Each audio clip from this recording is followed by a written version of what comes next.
Kita kembali kepada qaf. Uqsimu. Maka qaf mufakhamah untuk derajat keberapa itu nanti lagi. Cukup sedikit-sedikit, nanti banyak ayat yang kita akan jelaskan. Maka di sini qaf dalam keadaan sukun. Maka kalau begitu, karena qaf dalam keadaan sukun, di ilmi tajwid bagaimana cara mengetahui makhraj dan sifat al-huruf dengan disukunkan atau ditasdidkan. Maka di saat huruf disukunkan atau ditasdidkan, dia akan jelas makharijul hurufnya. Lalu qaf di mana makharijul huruf dan di mana juga sifatul huruf. Maka qaf aqsal lisan. Makna aqsal lisan adalah lisan yang paling dalam, yang menuju kepada kerongkongan. Maka di situ makhraj dari qaf. Qa, qi, qu, aq. Maka aqsal lisan bertemu dengan al-hanak al-lahmi, bertemu dengan langit-langit yang di atas mulut kita. Qa, qi, qu, aq. Yang mana dia al-hanak al-lahmi, langit-langit yang dagingnya. Qa, qi, qu, aq. Maka setelah selesai dari makhrajnya qa, qi, qu, aq, berarti makhrajnya lisan yang aqsa, yang paling pangkal, bukan yang ujung. Atrof lisan maknanya ujung, ini aqsa lisan maknanya pangkal. Maka di sini dia dengan al-hanak al-a'la al-lahmi, qa, qi, qu, aq. Adapun dari sifatul huruf, maka qaf di sini sifatnya jahr. Dan makna jahr adalah ada mujarayan an-nafs. Tidak boleh dia itu keluar nafas. Maka qaf tidak boleh keluar nafasnya.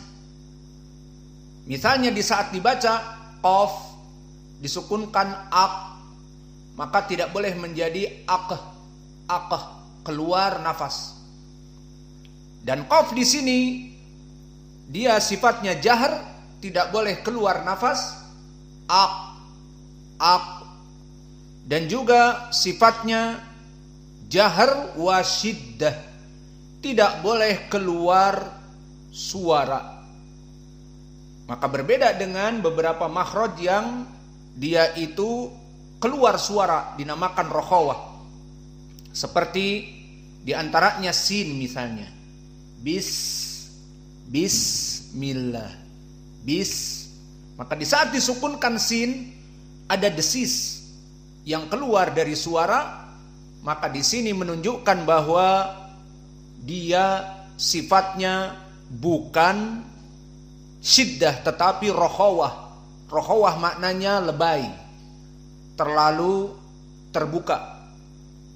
Maka di sini nafasnya keluar bis, sa, si, su, as.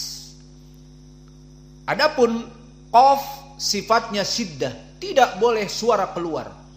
Maka qaf tidak boleh aqo misalnya, aqo tidak, tapi aq. Maka qaf dua sifat tadi. Pertama, tidak boleh keluar nafas. Kedua, tidak boleh keluar suara. Maka dinamakan dengan sifat yang kuwah, sifat yang kuat. Karena dari makhrajnya dia menjaga keluar nafas dan menjaga keluar suara. Maka qaf dibaca qaqiqu aq. Tidak boleh keluar nafas dan suara. Kemudian dia juga disifati, kalau tadi sifat yang mempunyai lawan disifati dengan jahr dan syiddah, yang mana jahr lawannya adalah hams dan syiddah lawannya rokhawah. Maka dia tidak syiddah, dia tidak hams dan tidak rokhawah. Harus dia itu jahr dan harus dia itu syiddah, qaf. Dan juga di sini dia bersifat isti'la. Ini sifat yang tidak ada lawan. Isti'la ada lawannya, maka sifat dari ada yang lawannya juga yang ketiga isti'la, di mana dia adalah huruf yang lisan kita mengarah ke al-hanak al-a'la. Karena makhrajnya memang qaf itu pangkal lisan dengan al-hanak al-a'la, sehingga sifatnya isti'la, qa qi qu aq. Maka jadilah dia mufakhamah. Maka sifatnya yang ketiga isti'la, dari sifat yang mempunyai lawan. Lawannya apa? Istifal. Huruf-huruf istifal adalah huruf-huruf yang disebutkan lisannya ini di bawah. Seperti tadi lam, la, li, lu, al. Maka cenderung ke bawah. Kemudian ada satu sifat lagi yang khusus untuk qaf dan tidak ada lawan. Dinamakan sifat yang berkesendirian, ladid, tidak ada lawan. Maka dia adalah qalqalah. Maka qaf mempunyai sifat qalqalah. Apa makna qalqalah? Qalqalah itu indal Arab yuqalqil. Maknanya dia naik kemudian turun. Maka di sini qaf aq. Dia turun sendiri, naik turun. Itu dinamakan qalqalah. Dan qalqalah di sini ada berapa huruf disebutkan oleh ahlu tajwid dari Arab, kut bijad. Maka 5 huruf. Qatbi, jad, qaf dan ta dan ba dan ja, jim dan dal.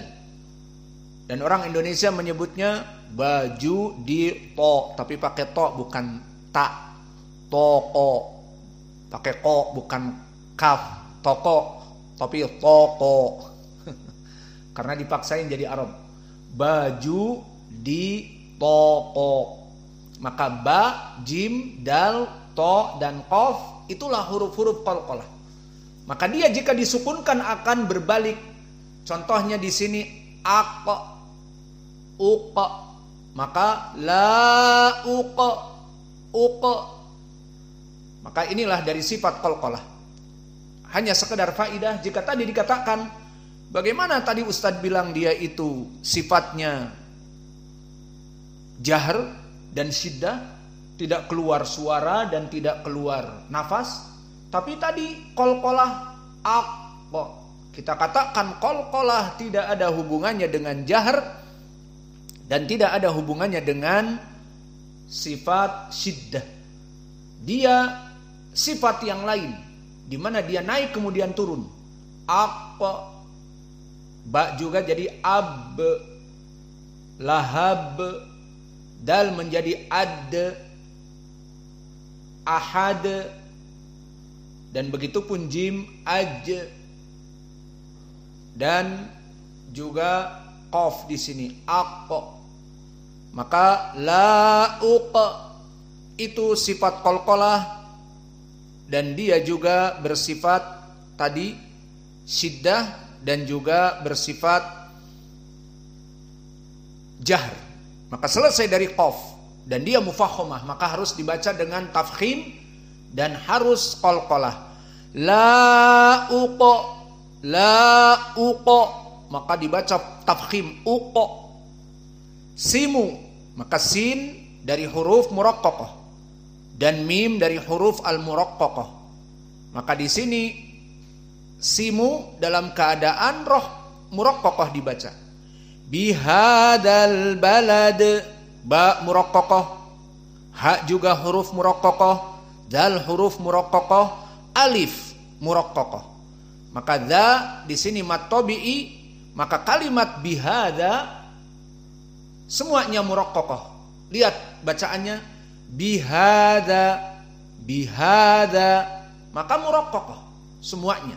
Tarqiq. Al balad, bihadal balad. Di sini da tadi dikatakan matabi'i. Naam, asalnya matabi'i. Namun di saat bertemu dengan al balad disambungkan, maka matabi'i hukumnya jatuh di saat bertemu dengan al, alif lam. Karena al, alif lam di sini dalam keadaan sakinain.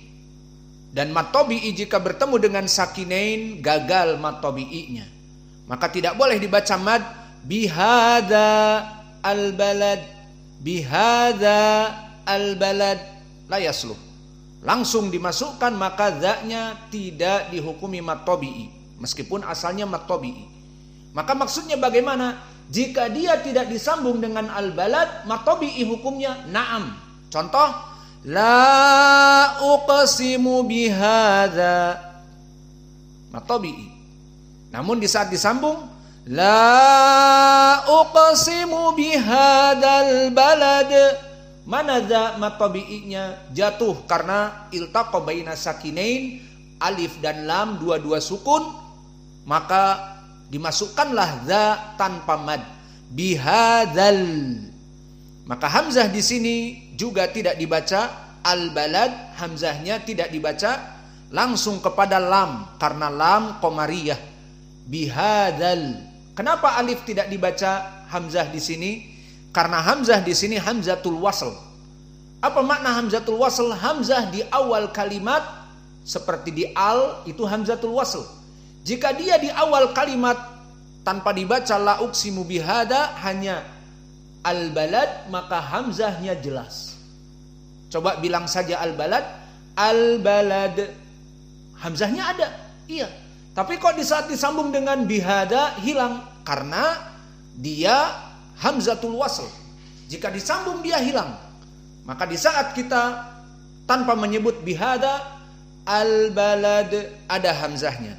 Di saat disambung dengan bihada, bihadal balad, mana hamzahnya? Hilang. Hanya masuk lam karena dia al-qamariyah, bihadal balad. Maka ba muraqqaqah, lam muraqqaqah, dal muraqqaqah. Semuanya muraqqaqah. Dan dal di sini karena dia dijadikan sukun, maka di sini hukumnya qalqalah. Dan qalqalahnya apa? Sugra au wusta? Wusta. Karena dia di akhir kalimat. Mana yang sugro? Justru qafnya yang qalqalah sugro. Karena dia di tengah kalimat. Maka kaidah qalqalah jika di tengah kalimat seperti uqsimu, bukan di akhir, akhirnya mim. Uqsimu dinamakan qalqalah sugro. Dan qalqalah jika di akhir seperti al-balad, maka qalqalah juga dal, dari baju di toko, dal. Maka di sini karena dia di akhir menjadi qalqalah wusta. Mata yakunu qalqalah kubro? Jika dia dalam keadaan di akhir kalimah wa tasdid. Apa misalnya? Watab. Maka di dalam surat Al-Masad, tabbat yada abi lahabi wa tabb, ungdur ba musyaddadah wa huwa fil akhir. Maka di sini qalqalah al-kubro. Maka antum sekarang sudah mengetahui 3 qalqalah. Al-qalqalatul ula, qalqalah al-wusta seperti al-balad, pertengahan. Dan qalqalah sugro jika fi wastil kalimah, seperti di sini la uqsimu, maka dia pertengahan. Dan juga yang ketiga qalqalah al-kubra jika di akhir dalam keadaan musyaddadah, watab, tabbat yada abi lahabi watab, maka tab di sini qalqalah puncaknya qalqalah kubro. Maka inilah dari ayat yang pertama. Maka di ayat yang pertama kita rasakan, orang yang belajar ilmu tahsin Al-Quran dan qiraah merasakan dari qiraah itu ada tafkhim dan ada tarqiq.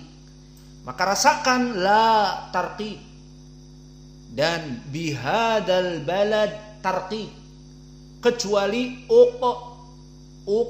mufakhamah, dan simu tarqib. Maka kita baca ulang, la uqsimu bihadzal balad. Lihat, bedakan, rasakan. La dan simu bihadzal balad muraqqaqah. Illa qalqalah wa ma'adzalik tafkhim. Li'anna al-qaf min hurufi tafkhim. Maka bedakan. La uqsimu bihadzal balad. Maka seorang qari' yang belajar ilmu tahsin Al-Quran, tajwid dan juga qiraah, maka harus membedakan mana qiraah yang muraqqaqah dan mufakhamah, sehingga tidak dia membaca Al-Quran dalam keadaan datar. Selesai dari ilmu tajwid, maka kita masuk sekarang kepada berhubungan dengan tajwid adalah ilmu qiraah. Maksudnya kita akan melengkapi kajian tajwid tadi dengan pembacaan qiraah yang berbeda, dan ini sumbernya dari Nabi Muhammad sallallahu alaihi wa ala alihi wasallam. Maka qiraah dikembalikan kepada 10 qurra. Maka mereka 10 qurra di dalam ayat yang pertama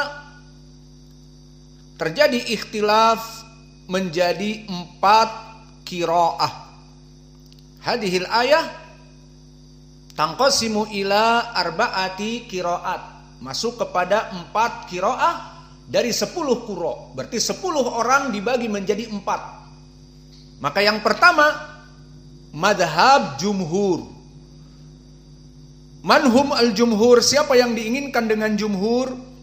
Di sini ada 4 qurra.